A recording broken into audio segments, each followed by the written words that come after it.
que é do Espírito Emmanuel, por Francisco Cândido Xavier. Foi aberto ao acaso. A página tem Fermento Velho. Aí tem o Alimpai-vos, pois, do fermento velho, para que sejais uma nova massa.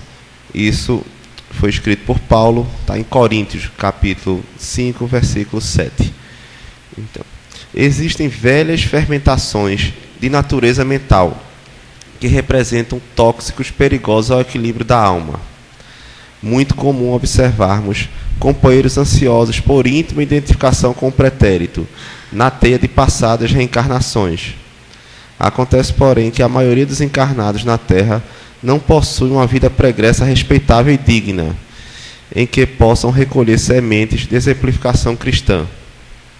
Quase todos nos embebedamos com o licor mentiroso da vaidade, em administrando os patrimônios do mundo, quando não nos embriagávamos com o vinho destruidor do crime, se chamados a obedecer nas obras do Senhor.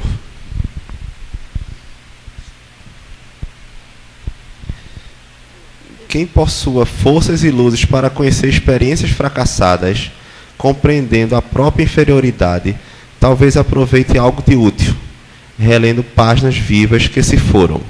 Aprendizes desses jaez, contudo, são ainda raros nos trabalhos de recapitulação na carne, junto à qual a compaixão divina concede ao servo falido a bênção do esquecimento para a valorização das novas iniciativas. Não guardes, portanto, o fermento velho no coração. Cada dia nos conclama a vida mais nobre e mais alta. Reformemo-nos à claridade do infinito bem, a fim de que sejamos nova massa espiritual nas mãos de nosso Senhor Jesus. Assim, a mensagem foi bem clara, né? Para a gente não se apegar muito ao passado. A nossa atual encarnação é a nossa melhor chance de melhora. Então, assim, a gente não ficar buscando nem justificativas, nem o porquê acontece isso, o porquê acontece aquilo, e também não procurando demais desvendar uma coisa que está coberta, né?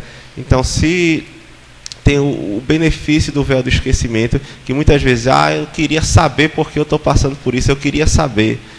A grande maioria não tem ainda, não possui ainda capacidade para absorver o que fez anteriormente e por que está passando por aquilo. Então é melhor realmente não ir à procura desobstinada, como se aquilo fosse o essencial de você compreender o que está passando e o que vai passar, né?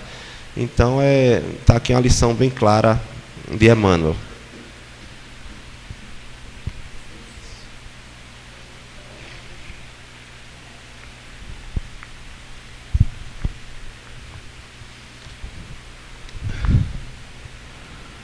Vamos silenciar nossas mentes,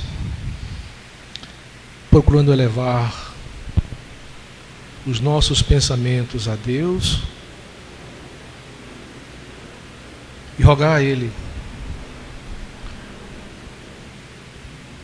com o início dos nossos primeiros trabalhos do ano de 2015. Seja, Senhor, nesta tua casa de trabalho e de oração, luz para as nossas vidas, e que as emanações vindas de Ti possam banhar a nossa irmã na noite de hoje, para que assim, Senhor, saiamos todos daqui com as nossas mentes e os nossos corações enriquecidos de luz, para procurarmos assim colocarmos esses ensinamentos em nosso dia a dia, visando a cada um de nós sermos melhores do que somos hoje. Abençoa-nos a todos nós, hoje, amanhã e sempre.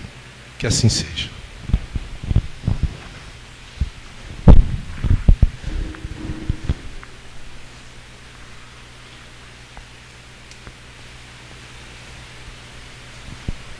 Que a paz do nosso Divino Mestre Jesus possa nos envolver a todos. Boa noite.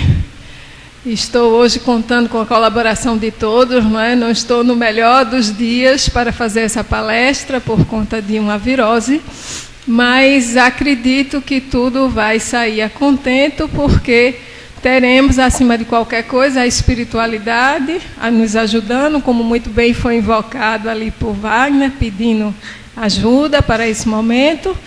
E vamos falar sobre um tema que eu, pessoalmente, desde que comecei no Espiritismo, considero um dos mais relevantes, que é uma mensagem inserida no Evangelho segundo o Espiritismo, de autoria de Delphine de Girardin, espírito, onde ela nos diz o que é a verdadeira desgraça.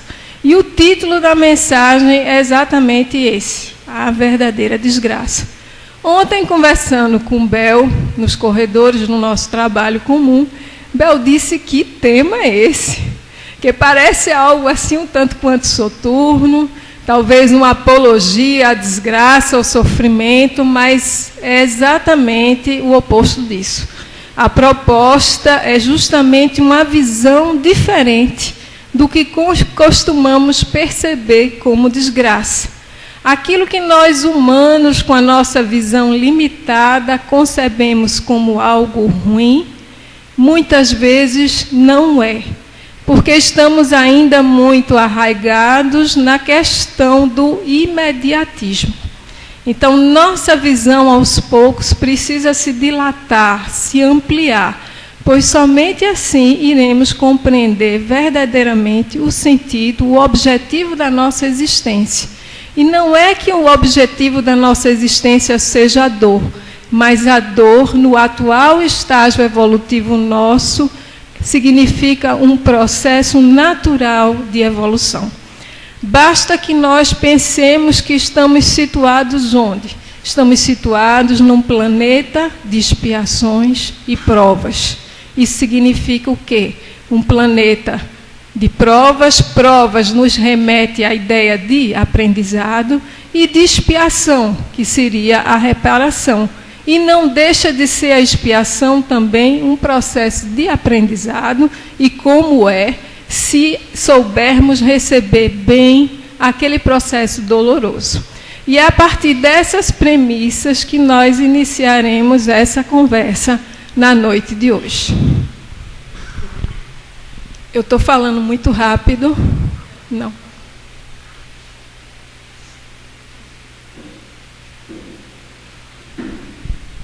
Aqui o trechinho do que diz Delphine de Girardin: a verdadeira desgraça não é, de maneira alguma, aquilo que os homens, ou seja, os desgraçados, supõem. Aquilo que já havíamos antecipado. E por que não seria a verdadeira desgraça aquilo que nós concebemos como desgraça? Por exemplo, um sonho adiado, a perda de um ente amado.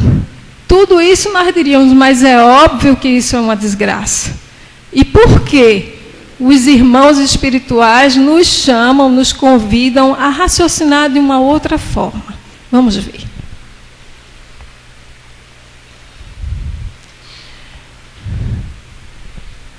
É de uma lógica impressionante. Os irmãos espirituais, no caso a Delphine de Girardin, ela nos diz: a verdadeira desgraça está mais nas consequências de uma coisa do que na própria coisa.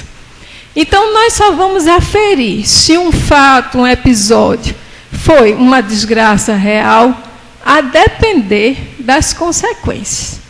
Então, no outro slide que nós passaremos, nós nos lembraremos, inclusive... Esse aqui, deixa eu vir para cá. Nós nos lembraremos, inclusive, das tempestades, fenômeno natural, e que a gente muitas vezes se horroriza, sai despedaçando tudo. Aí eu coloquei essa imagem para vocês de uma tempestade ocorrida e que devastou uma boa parte de uma floresta, e nos faz a seguinte indagação: dizei-me se o mais feliz acontecimento do momento, que traz funestas consequências, não é, na realidade, mais desgraçado que aquele inicialmente aborrecido, que acaba por produzir o bem. Dizei-me se a tempestade que despedaça as árvores, mas purifica a atmosfera, dissipando os miasmas insalubres que poderiam causar a morte, não é antes uma felicidade que uma desgraça. E quantas vezes nós invertemos a lógica, que seria a lógica do alto, vivemos não sob o castigo de Deus, mas sob a lei de causa e efeito. Quantas vezes nós imaginamos que a perda de um ente querido representa uma desgraça, quando na realidade não é. Para aquela pessoa, ela poderia estar sendo livrada de um sofrimento maior. E os familiares têm de compreender isso. É difícil, porque existe ainda o apego, que na nossa evolução, nível evolutivo é natural, mas nós temos de começar a enxergar de uma outra maneira. E eu vou contar uma breve história acontecida com uma pessoa do nosso círculo de amizade, até um parentesco longínquo. Há muitos anos atrás, nós tivemos um episódio de várias pessoas que, por conta do uso de um soro, acho que na época isso foi muito noticiado, aquele Ringer lactato, e algumas pessoas terminaram morrendo, ou ficaram com sequelas graves, ou faleceram, ou desencarnaram. E, na época, nós tivemos um sonho com uma familiar nossa, que tínhamos perdido contato há um bom tempo, que eu não sabia nem que ela havia feito uma cirurgia, que teria feito uso desse soro, não estava sabendo de nada. E sonhei que ela estava doente, hospitalizada, estava mal, e uma equipe de médicos do plano espiritual, só que entre esses médicos que se reuniam no plano espiritual, existia um médico encarnado que eu conheço, e ele estava participando dessa reunião, e eles deliberavam que, como a pessoa ainda encarnada teria merecimento para desencarnar, pelo que ela havia adquirido ao longo da existência, seria preferível que ela desencarnasse do que ela ficasse com as sequelas muito graves que ficaria e que para ela seria muito ruim. Então foi feita a opção, não é, deliberada no plano espiritual, no sentido do desencarne. O desencarne ali, minha gente, foi um prêmio. Então, quem de nós, não é, sem essa visão ampliada que a espiritualidade nos dá, iria ter consciência, iria pensar dessa forma? Simplesmente diria, mas que desgraça! Como uma pessoa tão jovem, na época ela tinha 50 e poucos anos, desencarna dessa forma abrupta, quando na realidade aquilo estava sendo um benefício em virtude das conquistas ao longo da existência. Então, vejam como a gente tem essa limitação de enxergar as coisas como elas realmente são na realidade espiritual, que é a verdadeira realidade. Porque ninguém se iluda, essa vida física nossa é uma vida muito de aparências ainda. Estamos muito voltados para as coisas materiais, as coisas transitórias. E Edivaldo que nos diz numa frasezinha bem curta, mas que nos chama muita atenção e é de uma profundidade grande, ele diz assim: deixamos o que temos e levamos o que somos. E é exatamente isso, é simples assim. Então, esse episódio que eu narrei para vocês mostra de uma forma muito contundente que nem sempre nós fazemos a avaliação correta das coisas. Aliás, na maioria das vezes, não fazemos. Quando acontece um infortúnio, às vezes até de menor monta, porque eu fiz menção a um desencarne de uma pessoa que ainda se esperava uma expectativa de vida bem além. Mas, às vezes, por algo menor, não é? é um sonho adiado, algo que a pessoa quer muito, às vezes até de ordem material, e a pessoa fica se torturando. Então, a gente precisa rever, precisa repensar os nossos valores.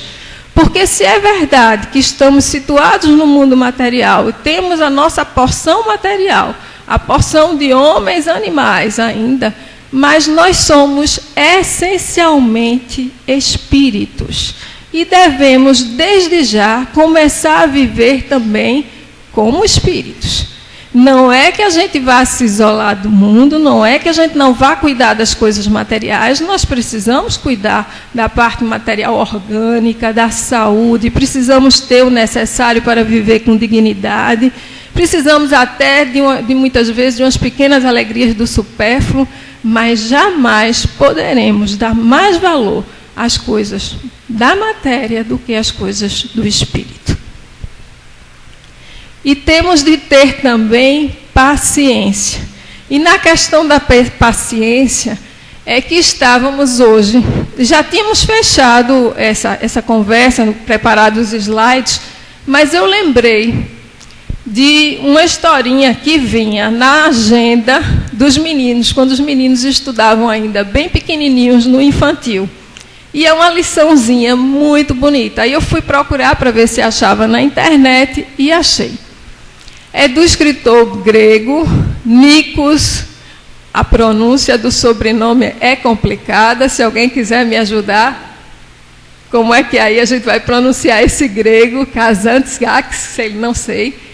Em Zorba, o grego, conta que, vejam que coisa linda, quando criança, observou um casulo preso a uma árvore, onde uma borboleta preparava-se para sair.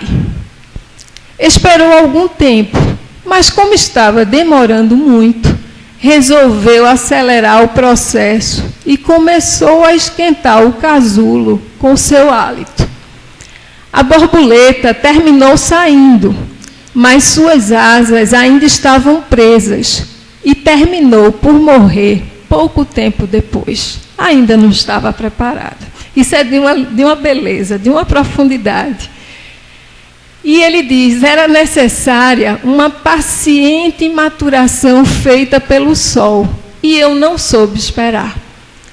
Aquele pequeno cadáver é até hoje um dos maiores pesos que tenho na consciência, mas foi ele que me fez entender o que é um verdadeiro pecado mortal, forçar as grandes leis do universo.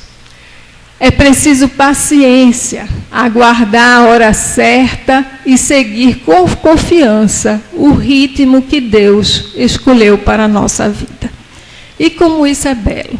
E a gente também lembra imediatamente dos nossos filhos, quando às vezes a gente quer impor uma maturidade que ainda não existe e que não segue necessariamente os calendários terrenos. Os calendários terrenos são muito limitados. Quando às vezes nos impomos privações e provas muito superiores às forças de que somos detentores. E ao invés de conseguirmos alçar um voo mais largo, nós nos perdemos no meio do caminho. Então temos de ir avançando devagarinho, tendo também caridade para conosco. Nem a inércia, nem a paralisação completa, nem a falta de confiança exagerada, nem também querer pular etapas. Para que a pressa? Temos de contar com essa paciência, a paciência universal. E essa paciência tem de estar dentro de nós para sermos melhores para os outros e para com nós mesmos.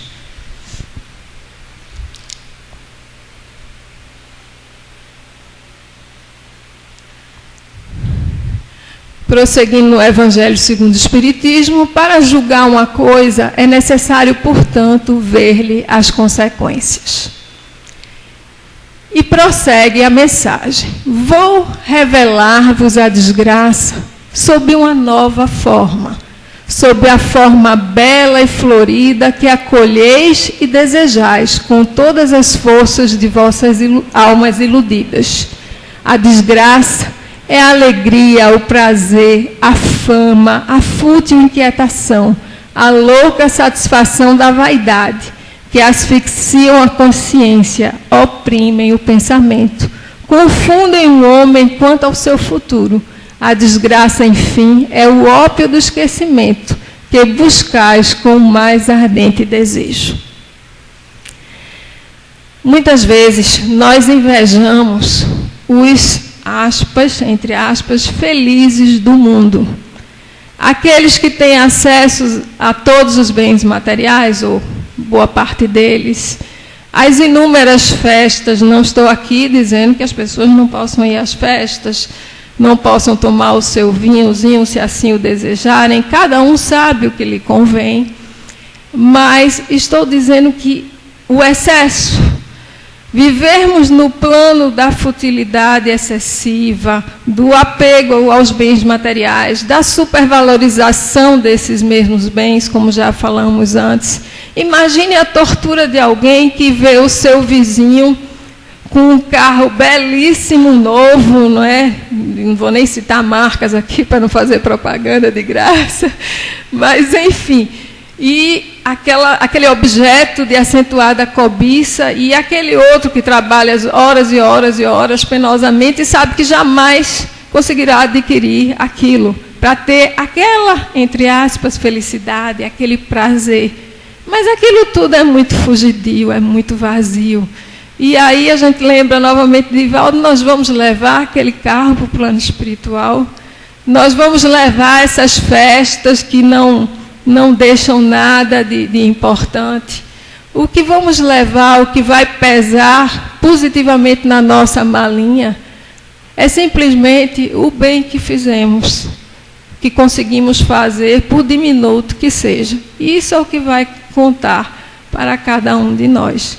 Então, que possamos aproveitar as horas da melhor forma possível, não vivendo, buscando com tanto vigor esse supérfluo, porque também não adianta eu trabalhar inúmeras horas, ficar morto de cansado, mas ali o que eu estou querendo são coisas desnecessárias. Então eu estou deixando minha saúde, comprometendo-a por uma coisa que não tem maior importância.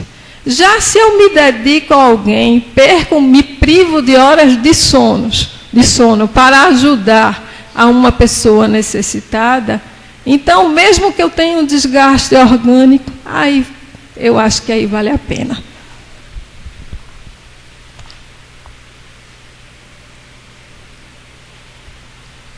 Vamos falar só um pouquinho dessa frase final, sobre a desgraça, enfim, é o ópio do esquecimento, que buscais com o mais ardente desejo, porque no iniciozinho, Gustavo, com muita propriedade, falou que não é para nós ficarmos tentando desvendar o nosso passado.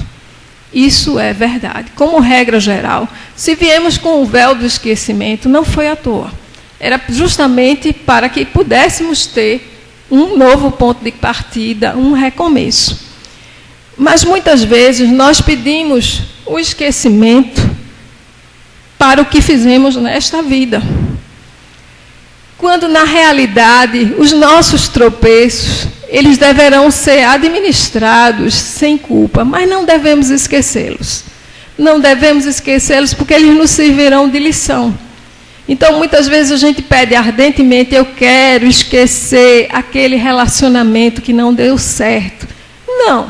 Não precisa esquecer o relacionamento que não deu certo, não precisa esquecer porque não deu certo. Precisa simplesmente entender o porquê não deu certo, tirar isso como lição e levar para um novo relacionamento. Senão o aprendizado teria ficado perdido. Como eu vi uma entrevista outro dia de um surfista, e ele dizendo que o medo, esse surfista enfrenta ondas grandes, né, gigantescas, eu diria, pelo menos na minha perspectiva, são uma verdadeira imensidão, não é? E ele perguntavam se ele não tinha medo. E ele dizia, sim, eu tenho medo, e é essencial que eu tenha. Por quê? Porque o medo é que me impede de fazer besteira, de cometer erros graves. É o próprio instinto de conservação da espécie. Ele é absolutamente essencial. Algumas crianças que não têm o medo como deveriam ter, que se jogam nas situações, se tem de ter um cuidado redobrado. Não é uma situação tida como usual, como favorável, porque vai exigir que se tenha uma atenção quase que todo o tempo. Então, esse pedido de esquecimento, que às vezes a gente quer tanto, ele não parece razoável se a gente for olhar com outros olhos. É preferível que a gente lembre. Procure lembrar com uma dor o mínimo possível, ela administrada, ela reduzida, ela compreendida. O que a gente tem que afastar, e esse é um processo muito nosso, são as culpas. Porque as culpas não vão nos levar a canto algum. Elas vão nos deixar presos, em si mesmados, às vezes até se entra num processo de depressão, quando na realidade errar na atual condição nossa, no nosso atual estágio evolutivo, é natural. Faz parte do processo e faz parte do aprendizado. Claro que, uma vez conscientes do erro, nós vamos procurar não errar mais. Assim como recomendou Jesus à mulher adúltera, naquele episódio bastante conhecido, que disse: vá e não tornes a pecar. Vamos prosseguir.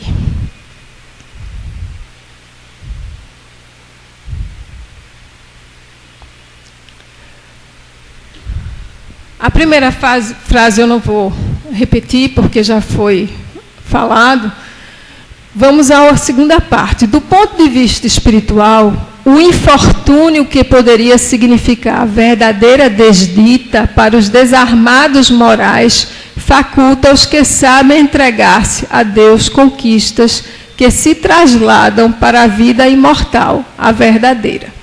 Então, Joana de Ângeles, no livro Após a Tempestade, ela faz essa observação, porque se a gente souber receber bem o sofrimento, aquilo ali vai impulsionar o nosso progresso. Vejam bem, não é uma apologia da dor, não é uma apologia do sofrimento. E eu estou muito contente porque Ângela vai fazer aqui uma palestra e vai falar sobre o caminho da felicidade. E a gente não deve ficar cultuando tristeza, cultuando mal-estar, nada disso. Nem o Evangelho de Jesus é triste. Ele não é triste. É uma mensagem de alegria, é uma mensagem de otimismo, de boa nova. O que ocorre, repito, é que nesse estágio nosso é inevitável que nos deparemos com dificuldades, com tropeços, porque somos ainda crianças espirituais.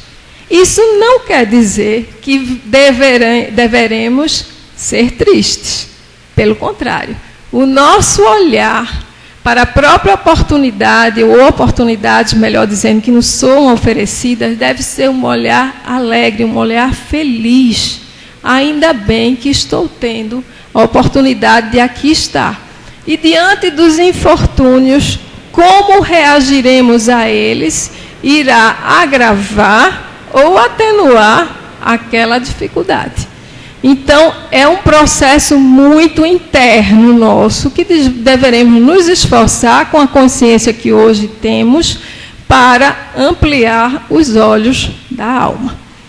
Olhar tudo com as lentes do amor, inclusive o que poderia ser tido vulgarmente como desgraças. Porque Deus não quer o nosso mal, pelo contrário, Ele é infinita misericórdia. E nem é Ele que nos castiga, porque já aprendemos que o que existe é uma lei de causa e efeito. Sentenciou Jesus a cada um segundo as suas obras.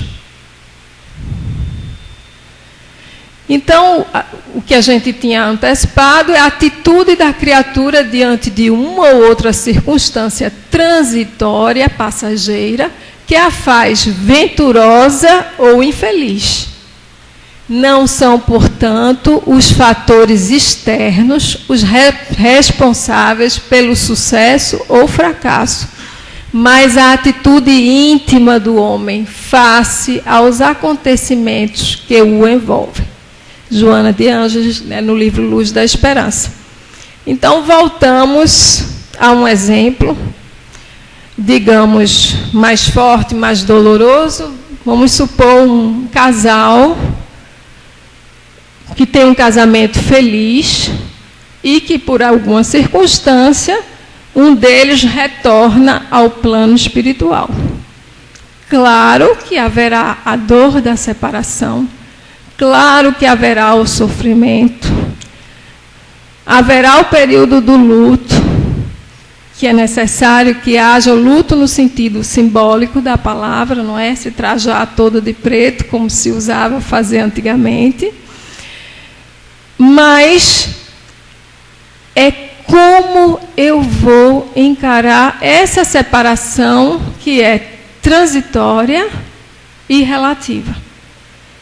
Eu vou me fechar para o mundo, eu vou me revoltar, eu vou, por exemplo, chegar ao cúmulo de acabar com a minha própria encarnação, tirando a própria vida. Então, aquele acontecimento em si, ele não foi uma desgraça. Muito provavelmente estava programado o retorno daquele cônjuge, né, para o plano espiritual. E nem se pretendia com isso o sofrimento atroz de ninguém. Apenas era chegado o momento do retorno à verdadeira pátria, que é a pátria espiritual. Só que se o outro recebe bem isso, recebe bem não quer dizer que não vai chorar nada, que não vai sofrer, que não vai sentir, não é isso. Mas se ele recebe sem revolta, essa prova, esse momento doloroso, ele vai passar com uma certa tranquilidade e vai deixar uma lição. E aquela pessoa, se tiver fé, ela vai perceber que quando as almas se amam verdadeiramente, quando isso está além da paixão material, elas haverão de se reencontrar. Então, a travessia não vai ser tão difícil desse momento de dor. Já esse acontecimento pode resultar numa verdadeira desgraça se a pessoa não recebe bem. Porque pode comprometer a que ficou na Terra, pode comprometer a encarnação, não é? Se fecha para o mundo, se não se torna mais útil para ninguém. O outro que chegou ao plano espiritual vai sentir o peso dos pensamentos de revolta, de desânimo exagerado. Então, aqui a gente vê que não é a circunstância em si, mas como essa circunstância foi administrada por cada um de nós.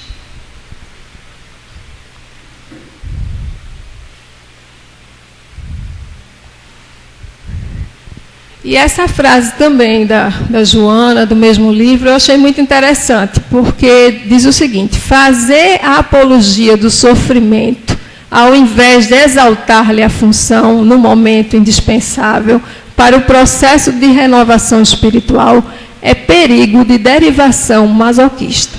Então, não vamos exagerar também nessa história de estar procurando dor, procurando sofrimento, porque isso vai me fazer evoluir. Não, não é por aí. A história de penitências, não. Se você fez o mal a alguém, se puder repará-lo em relação a essa mesma pessoa, a quem você fez o mal, ótimo. Está no Evangelho, reconciliai-vos com teu adversário enquanto estás a caminho com ele. Se não for possível reparar o erro em relação a essa pessoa mesma, a quem se prejudicou, que se possa fazer em relação a tantas outras pessoas necessitadas. E eu não falo só na questão das necessidades materiais. Vamos lembrar aqui que também está no Evangelho segundo o Espiritismo os infortúnios ocultos. Às vezes é uma colega nossa, uma pessoa até mais próxima, uma amiga mesmo, que está passando por um problema, e às vezes a gente tão voltado para nós mesmos, a gente não tem nem a sensibilidade de perceber. E aí nós perdemos uma oportunidade de ajudar. E como dizia Pedro, o amor cobre a multidão dos pecados. Então, nem sempre os processos reparativos se dão pela dor, mas podem se dar pelo amor. Agora, muitas vezes nós reparamos pela dor porque somos ainda crianças rebeldes.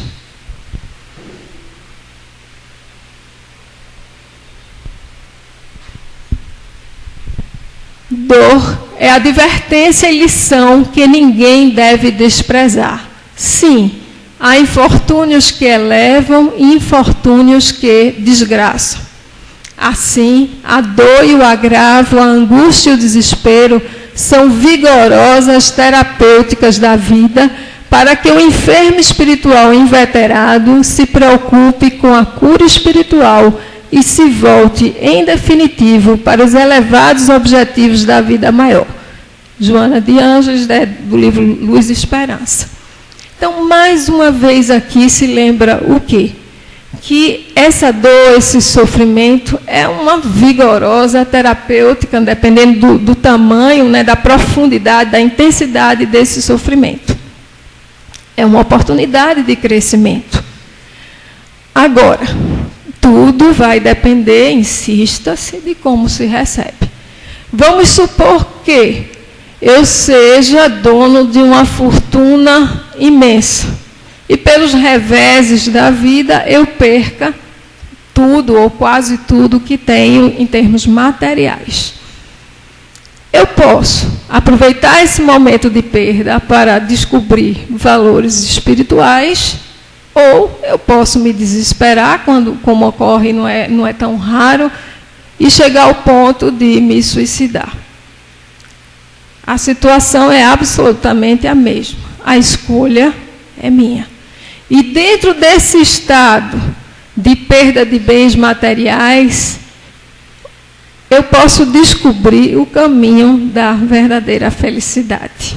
Porque eu vou começar a sair daquele mundo artificial para olhar para o mundo real, o mundo essencial do espírito. Não estou dizendo que pessoas que tenham posses necessariamente vivam um mundo, sobretudo, artificial. Não, existem pessoas que conseguem, apesar desse chamamento muito forte, desses apelos e do acesso que têm, conseguem manter esse vínculo com a espiritualidade, e a fortuna em si não é uma coisa ruim, pelo contrário, ela pode ser grande impulsionadora do progresso, inclusive intelectual, fomentando pesquisas, novas descobertas, não é? Então, tudo vai depender do uso que se faça. Por exemplo, eu estava assistindo hoje uma palestra, mas eu nem assisti a palestra toda, porque tinham feito cortes. Algumas pessoas, quando editaram, deixaram bem pequenininho, acho que uns 20 minutos. E Divaldo estava contando, Divaldo Franco, que ele tem uma conhecida que gosta muito de plantas, de flores, assim como ele. E ele também, com esse cultivo, ele tinha um maior orgulho de uma planta, de uma flor dos Alpes, né, de um local bastante gelado, não é? E ele, o maior trabalho de cuidar com todo carinho dessa flor, que ele achava belíssima, inclusive colocando gelo para ela não sentir a temperatura. Diz que até passes dava na flor. Divaldo é muito brincalhão, né? Então, assistir às palestras dele realmente são interessantes, e tem esse lado dele florear bastante e tornar atrativo. Então, disse que era todo um cuidado. E ele muito feliz de dizer a ela que agora ele tinha alguma coisa a mais do que ela, e muito especial. E a convidou para ir olhar todas as plantas. E ele foi olhando, ela foi olhando, e viu, essa eu tenho, essa eu também tenho, e até aí nada demais. Até que se deparou com aquela raridade, aquela preciosidade, inclusive que não é para se adaptar no nosso clima. E ficou impressionadíssima. E olhou para aquela flor, né? Mas isso é impressionante, Divaldo, e como você conseguiu? Depois ela chegou perto de Divaldo e fez, Divaldo, eu estou com medo que essa sua planta seque. Ela própria dizendo isso. E Divaldo, brincando com o jeito dele, diz, porque tem gente que tem olho de seca-pimenta mesmo. E quem nunca ouviu essa expressão no interior? É super comum. Questão da energia. Aí Divaldo diz, não são os olhos. Claro que não são os olhos. É a energia da pessoa.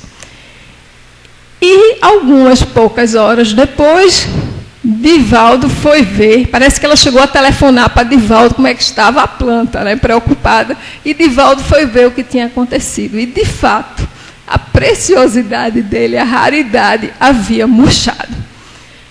Aí Divaldo botou a mão na cabeça e, de certa forma, disse, bem feito, que eu mandou eu ficar fazendo propaganda, fazendo inveja e tal. Mas ele ficou preocupado com essa amiga dele. E disse mais que coisa, não é? Até porque ela também não ficava feliz com essa situação, porque ela dizia que olhava para as plantas, acontecia isso. Às vezes olhava para uma criança, a criança tinha febre. E ela dizia, meu Deus, que coisa horrível, não é? Por que eu tenho essa energia? O que é isso, né? E Divaldo, preocupado com ela, foi auxiliá-la. E da forma mais interessante. Ele, como é grande conhecedor de magnetismo, né, de manipulação de fluidos, ele disse, bom, ela deve ter um poder magnético muito acentuado. Vamos direcionar esse poder para o bem. E colocou essa senhora para ser médium passista. Ensinou a só projetar o quê? Projetar amor. Então, aquele magnetismo antes desgovernado foi canalizado para a cura. Então, minha gente, em tudo na vida, a gente pode pegar essa pequena liçãozinha contada de uma forma tão leve por Divaldo e a gente aplicar em todos os setores da nossa vida.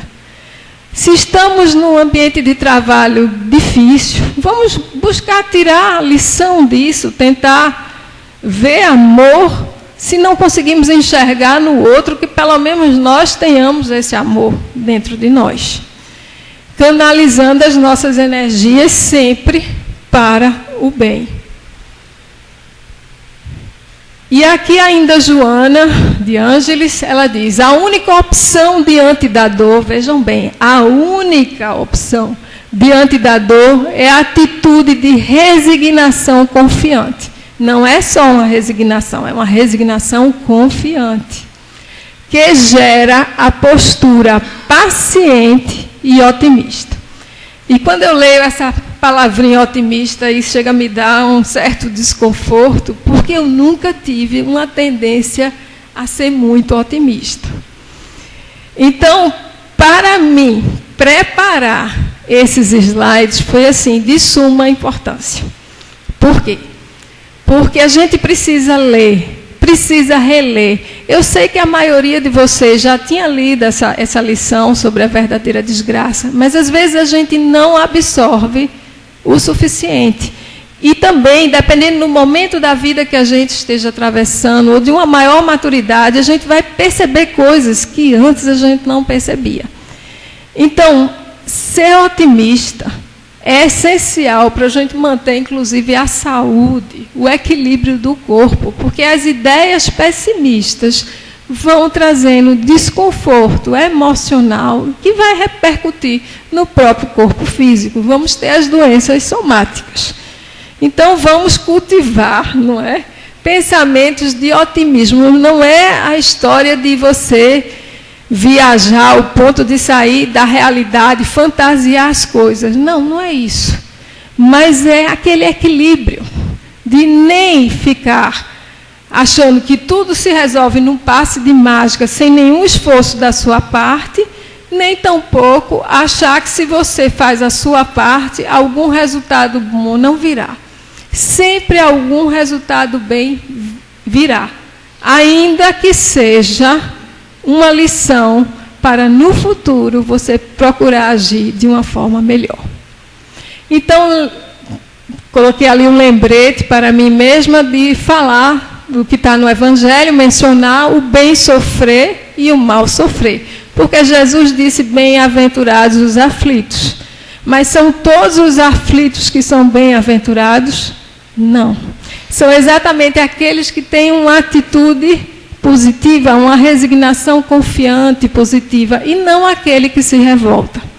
Não é? Então, que sejamos, porque é inevitável no contexto do nosso planeta não termos a nossa dose de aflições, mas que sejamos esses aflitos que começam a aprender a sofrer um tantinho melhor.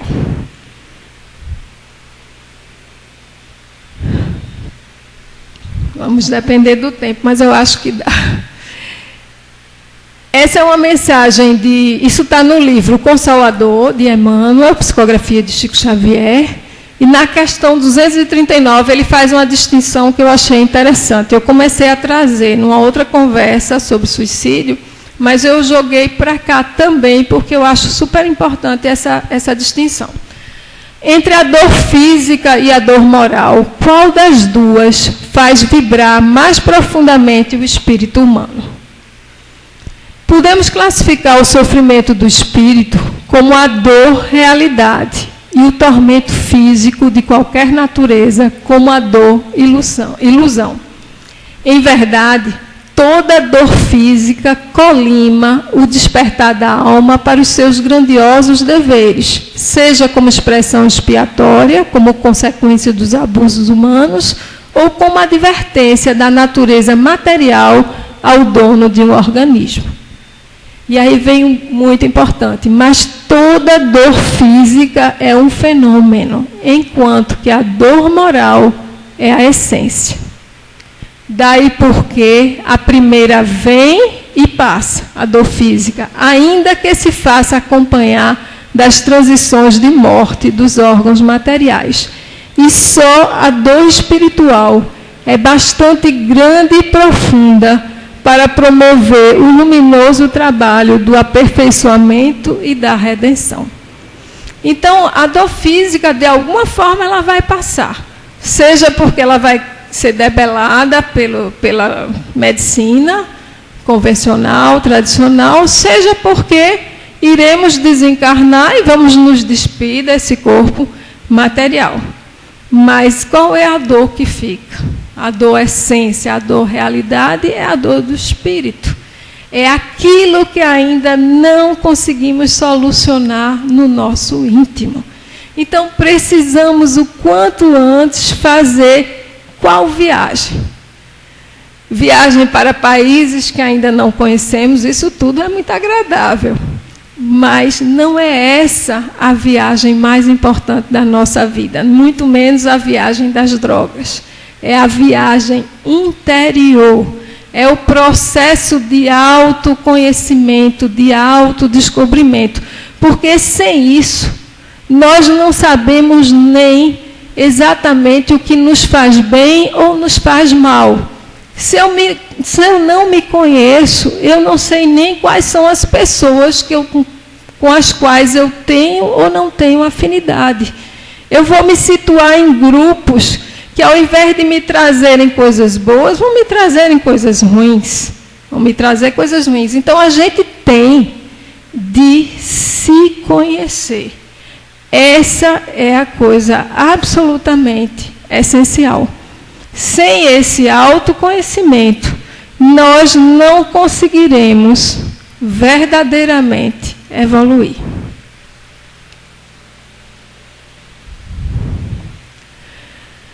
Algumas frases soltas que eu coloquei, mas a mais essencial, eu vou ler a do meio, porque as outras duas eu já falei de alguma forma. Se você pretende vencer, não menospreze a possibilidade de amargar algumas vezes a aflição da derrota como lição no caminho para o triunfo.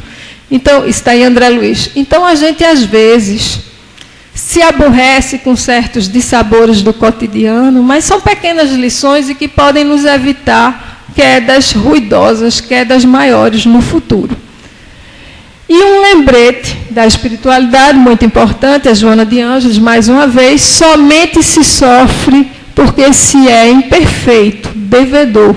Quando se adquire o amor que tudo supera, a dor bate em retirada e o homem se torna pleno.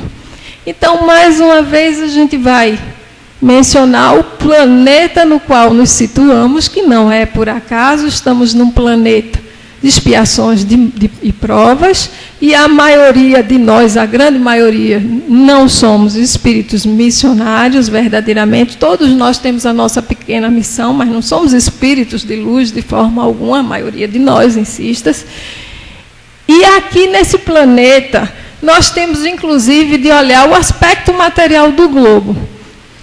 Vamos salientar duas coisas. A primeira é que é adequadíssimo ao nosso estado, que precisa passar pelas tribulações, pelos desencarnes coletivos. E é só a gente pensar, estou olhando aqui para os meninos e me lembrando, que nós temos as placas tectônicas, temos ainda aquela parte líquida que faz com que haja movimentação dessas placas, e a partir daí nós vamos ter as catástrofes naturais, terremotos, maremotos, porque isso faz parte também. Então, a própria natureza material do globo propicia certos desastres naturais que vêm ao encontro da lei de causa e efeito.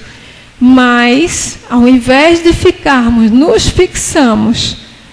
fixando nessa parte das catástrofes, nós devemos nos fixar em quê? E aí vem as lentes do amor. Tudo que nos foi propiciado, esse planeta, apesar de ser adequado ao estágio evolutivo nosso, ele traz coisas maravilhosas que a gente não para pensar. Um sol, não é? Que é fonte de vida, fonte de calor e fonte de esperança. O sol, inclusive, é terapêutico. Quantos não recomendam um pequeno banhozinho de sol no horário adequado, como forma de se evitar aquela tristeza que aos poucos vem se instalando de forma insidiosa e culmina com a depressão forte? Nós temos uma natureza riquíssima, flores variadas, os mares, nós temos paisagens belas para apreciar. Então, ao invés da gente se fixar no que é negativo, vamos olhar o lado positivo e compreender que aquilo que nós estamos vendo como negativo simplesmente está sendo posto ali como uma forma, às vezes, de resgates de várias pessoas, inclusive os resgates coletivos que acontecem, de tsunamis, e a gente fica morrendo de pena, e é natural que tenhamos pena assim, basta a gente imaginar se fosse uma pessoa de nossa família, uma pessoa mesmo não sendo de nossa família espiritual. Mas não é por acaso que essas coisas acontecem. Não é? Somos todos enfermos. É necessário reconhecer que todos nós, espíritos encarnados e desencarnados, em serviço na Terra, ante o volume dos débitos que contraímos nas existências passadas, somos doentes em laboriosa restauração. O mundo não é apenas a escola, mas também o hospital em que sanamos desequilíbrios recidivantes nas reencarnações regenerativas através do sofrimento e do suor, a funcionarem por medicação compulsória. E aí na imagem nós temos Madalena, um espírito que estava num caminho equivocado, não é? Na riqueza advinda da prostituição, não é? Vivendo dos vestidos, das joias, mas sofria. E sofria muito, porque ela tinha a admiração dos homens, mas tinha o coração vazio. E, além disso, ela sofria com obsessão espiritual. Inclusive, há um relato no próprio Evangelho de Jesus que dela saíram 7 demônios, 7 espíritos. Só que Madalena é um grande exemplo para todos nós. Porque Madalena, numa mesma encarnação, ela conseguiu deixar para trás um passado recentíssimo e recomeçar a trajetória dela voltada para o amor. E ali nessa cena clássica, não, ela limpando os pés de Jesus com os próprios cabelos, quando ela conheceu o Mestre, ela viu, percebeu graças à sensibilidade dela, o que era o verdadeiro amor. Porque Madalena teve a vida desviada, mas Madalena tinha essa sensibilidade, inclusive, para os menos favorecidos, e ela sempre foi caridosa. Só que deixou a vida, deixou a riqueza, deixou tudo para trás, no mesmo dia que conheceu o Mestre, e foi depois, no final da vida, morreu, desencarnou, melhor dizendo, leprosa, foi porque foi cuidar dos leprosos. Então, que para todos nós fique essa mensagem de possibilidade de ascensão. Não precisamos esperar o nosso desencarne para começar a vivenciar as coisas do Espírito. Não devemos ter angústia. Madalena conseguiu, numa única encarnação, transpor, não é, as dificuldades próprias dela. Teve um autoencontro com ela profundíssimo após um encontro com o Mestre maior. Mas nós podemos ter todos os dias pequenos encontros com nós mesmos. Se a cada noite fizéssemos o que recomenda, acho que é São Luís, no Livro dos Espíritos, e ele pede que façamos um pequeno balanço de como foi o nosso dia, do que fizemos, do que deixamos de fazer. Porque a caridade é uma virtude ativa. Então, não basta que não façamos o mal. A gente ouve com frequência, eu não faço mal a ninguém. Mas não é só não fazer mal, tem que fazer o bem. Então, que possamos, a partir dessas reflexões, desses encontros, desses altos encontros, podermos prosseguir confiantes, otimistas, mas também realistas da nossa própria situação, mas que essa realidade não nos deixe inoperantes, mas ao contrário, que nos impulsione sempre à melhoria. Então, agradeço a todos por terem ouvido, por terem participado com esses olhares amorosos e que possamos todos nós encontrar essa paz tão maravilhosa que Jesus veio nos ensinar aqui na Terra, por conta dessa grandiosidade de espírito, que Jesus não precisava estar aqui encarnado, né? Um espírito é o guia maior da humanidade, o nosso modelo maior, e aqui veio para nos despertar para o amor. Então, quem fará a prece final?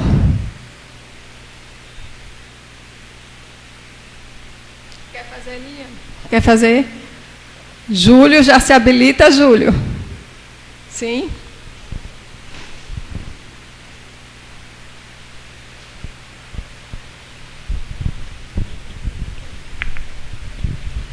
Como existe sempre a dificuldade e o medo de se errar, existe sempre uma oração que nunca vai nos deixar errar em nada.